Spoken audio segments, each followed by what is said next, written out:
E qui con noi abbiamo anche Stefano Sancio, Confindustria Padova, che ha assistito a quest'ora e mezza di conversazione. Abbiamo spaziato dalla normativa, questo cambio di normativa importante in ambito del lavoro, ma anche alle nuove opportunità che offre l'Expo e al nuovo cambio di marcia che dobbiamo avere anche noi veneti, diciamo, quindi non piangersi addosso sempre, ma cogliere le opportunità come impresa, come lavoratori. L'intervento del Presidente Brugnaro ha dato molta energia e carica, credo, a tutti. Noi diamo un giudizio complessivamente del Jobs Act interessante. Bisognerebbe forse fare una premessa. Per anni le imprese italiane sono state gravate di ogni genere di onere. Hanno fatto da soggetto pagatore, da esattore, da assistente sociale, hanno sopperito a molte mancanze dello Stato. Cosa significa questo? Che è iniziato forse, e speriamo se confermato nel tempo, un percorso, un'inversione di tendenza, e questo è un primo passo, non risolverà necessariamente tutti i problemi, abbiamo accumulato molti ritardi rispetto ai nostri competitori esteri, però le imprese hanno sempre chiesto: non vogliamo vantaggi, vogliamo poterci confrontare con gli altri paesi alla pari, vogliamo più o meno le stesse regole in tanti campi, sono stati citati alcuni: l'energia, le tasse, la burocrazia. Veniamo al lavoro. Il lavoro per certi versi è una riforma che si può fare a costo zero, quella relativa ai contratti. Il fenomeno a cui noi abbiamo assistito in questi anni e che al nostro modo di vedere è stato determinato anche dall'articolo 18 è stato di una frammentazione in microimprese che non sono cresciute temendo alcuni aspetti, tra cui quello del lavoristico, nel caso in cui avessero superato la soglia di 15. Traduco quello che lei sta dicendo: il timore dell'articolo 18 faceva tenere l'azienda il Entro il numero di limite, dipendenti inferiore a 15 certamente. e quindi l'azienda non è cresciuta ed oggi che dovrebbe guardare all'estero non ha la struttura per farlo. Certamente, questo è sicuramente un limite che c'è stato. Sui lavoratori comunque si è creato un freno perché l'accesso al lavoro è stato mediato attraverso tutta una serie di contratti, citati anche prima, Co.co.pro, contratti a termine, ripetuti, prolungati, proprio per ritardare al massimo l'ingresso stabile nell'azienda, soprattutto nell'azienda tutelata dall'articolo 18, perché quello poi diventava un vincolo da cui il datore di lavoro non riusciva più in qualche modo a liberarsi. Ma in che senso? Nessuno ha mai chiesto licenziamenti più facili nelle imprese. Si è chiesto certezza del diritto, certezza dei costi e tempi veloci per andare a definire i contenziosi. Questo è mancato nel nostro ordinamento, perché l'articolo 18 sulla carta è una bellissima Adesso con legge. questo cambio di normativa abbiamo queste certezze? Secondo noi, in buona parte sì, tutto è migliorabile, però il contratto a tutele crescenti dà l'occasione alle aziende che fino adesso sono state entro i 15 dipendenti di crescere senza avere gli effetti dell'articolo 18, alle aziende più grandi dà la possibilità di aumentare il personale e non da ultimo a chi volesse investire in Italia dà un quadro di maggior certezza per quanto riguarda i costi nella gestione del rapporto di lavoro. Questa era la richiesta che veniva fatta da Confindustria e in buona parte, ripeto, tutto è migliorabile, questa legge viene incontro. Il sistema di incentivazioni, la legge di stabilità, ha dato un quadro più semplice rispetto alle normative precedenti e questo va ricordato. Le faccio un esempio semplicissimo: la circolare che il consulente del lavoro citava prima è di 5 pagine sull'INPS. Precedente intervento sugli incentivi all'assunzione, circolare 70 pagine. Nessuno l'ha mai applicata. Credo che non abbia creato un posto di lavoro, troppa incertezza, nessuno se la sentiva. Adesso già ora abbiamo i primi effetti degli incentivi alle assunzioni perché abbiamo dei saldi positivi. Chiaramente, è stato detto, non è una legge che crea occupazione, però se il mercato riprende noi dobbiamo creare un sistema di regole che faciliti e che assorba queste richieste del mercato. Quindi nuove regole chiare e certe, una nuova economia, e qui ne vediamo un esempio. Expo Veneto è un'opportunità per il territorio veneto di fare rete per un Expo, ma anche che possa perdurare più avanti, e poi delle tutele ai lavoratori che devono venire, e questo è l'impegno anche del governo, attraverso un investimento nelle strutture di reinserimento. Non si capisce ancora se si punti su un privato o su un pubblico oggi, però sicuramente la struttura che continui la formazione e punti al reinserimento del lavoratore precario deve esistere. Venturini. Sì, in realtà il sistema è pubblico e privato. Al di là di questo, io da pochi mesi che ricopro l'incarico di consigliere delegato in provincia per il lavoro, in provincia di Padova, e ho avuto modo di frequentare in maniera più assidua i centri per l'impiego.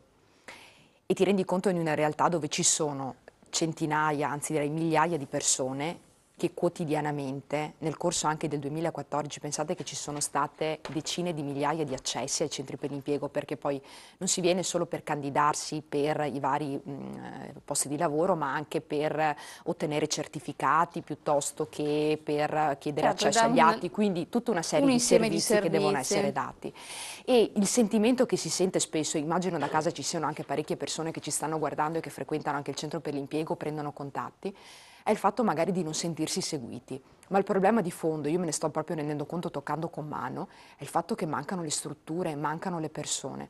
Noi adesso andiamo a depotenziare completamente, come diceva anche il mio collega prima, le province, che comunque sono degli enti che territorialmente sono vicini al cittadino. Allora va benissimo che le istituzioni vanno ridimensionate, riviste, bisogna tagliare gli sprechi, però bisogna ricordare che alla fine le istituzioni devono dare anche delle risposte ai cittadini e in questa lotta agli sprechi bisogna anche stare attenti ad evitare che si eliminino dei servizi che poi vanno a colpire soprattutto i più deboli. Allora io sto pensando magari alle categorie protette oppure a quelle persone che hanno bisogno di essere seguite in modo particolare. Allora già si fa fatica adesso con la provincia a cercare di dare un servizio, immaginiamo poi quando non ci saranno più dei servizi così vicini al cittadino che tipo di risposta si può dare. Allora quello che secondo me è necessario è veramente il fatto di cogliere questa riforma che è in atto del mercato del lavoro, però potenziando assolutamente le politiche attive, cioè cercando di dare quegli strumenti e quelle strutture che permettono alle persone di ricollocarsi nel mondo del lavoro.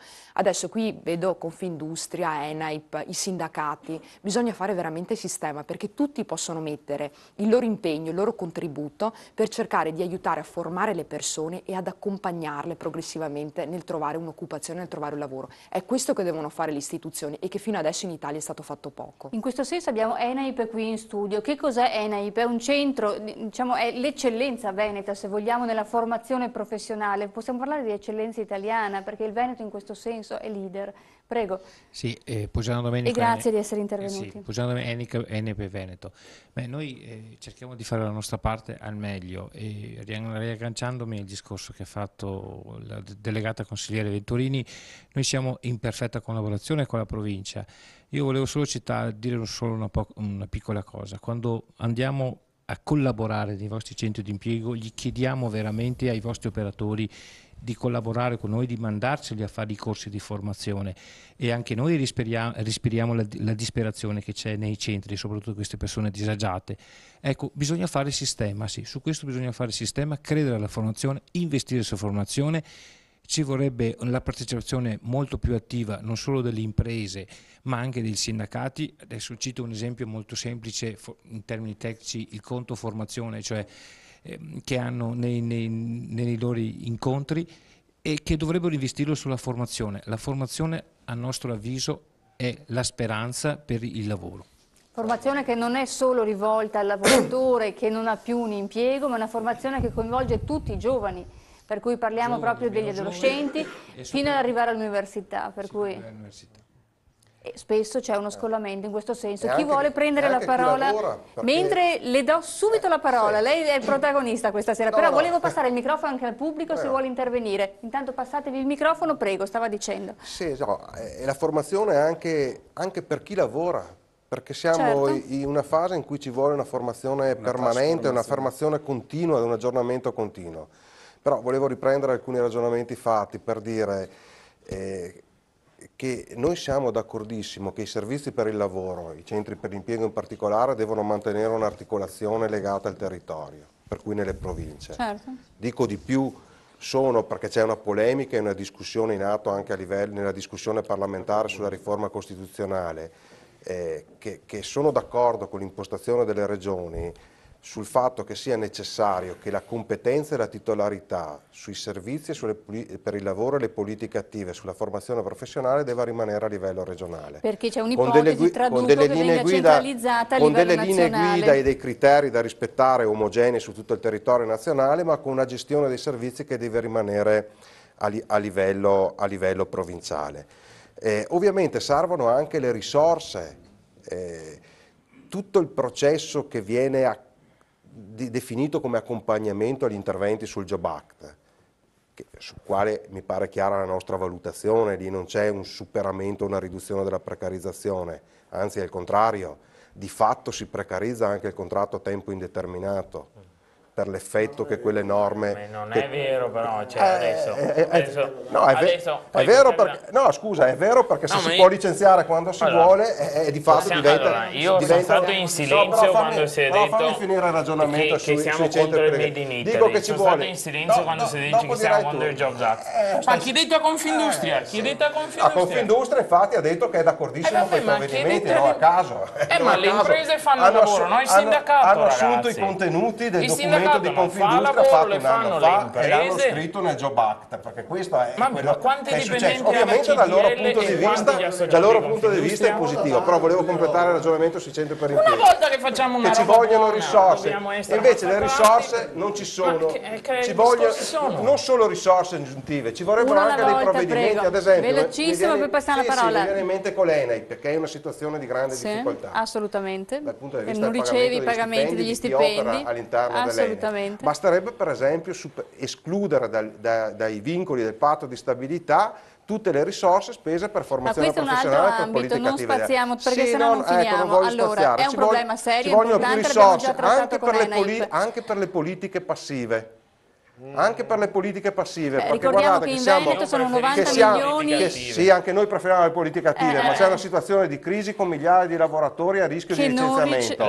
E per quest'anno non sono ancora state stanziate le risorse per le casse in deroga. Si presenti. Grazie. Ci siete? Sì, io sono Paolo Alfier, in questa veste sono anche rappresentante delle associazioni del terzo settore. C'è un terzo settore che, per me devi una battuta, che negli anni di crisi è stato quello che a continenti ha aumentato l'occupazione. Cito, dal mondo delle cooperative, quelle serie, al mondo dell'associazionismo. E questo è un futuro. A me è piaciuto molto l'intervento di Brugnaro perché ha dato entusiasmo e anche forza a chi nel silenzio lavora tutti i giorni.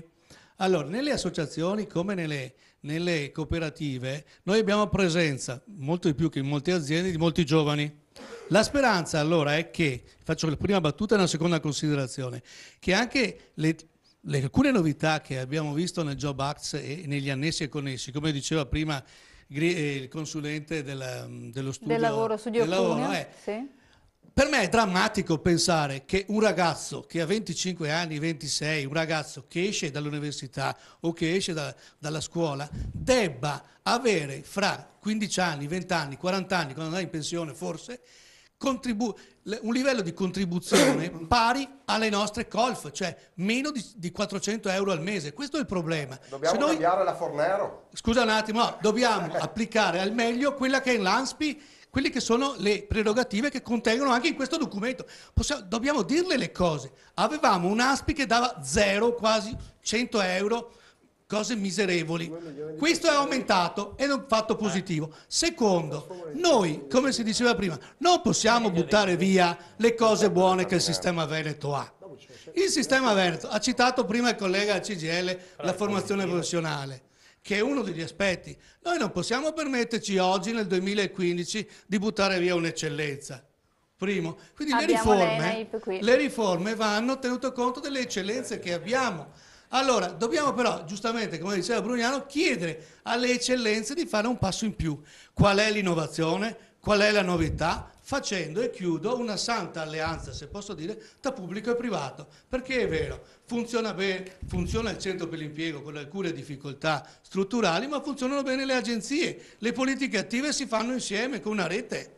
La rete che prima citava Brugnaro e qualcun altro. Se no, i nostri giovani dei nostri discorsi non gliene frega niente. Perché il problema è, domani, quando andrò in pensione, quanto percepirò? Se percepisco 300 euro è meglio che lavori fino a 80 anni. Grazie. Certo. Un attimo di pubblicità e torniamo in studio. Dopo mi permette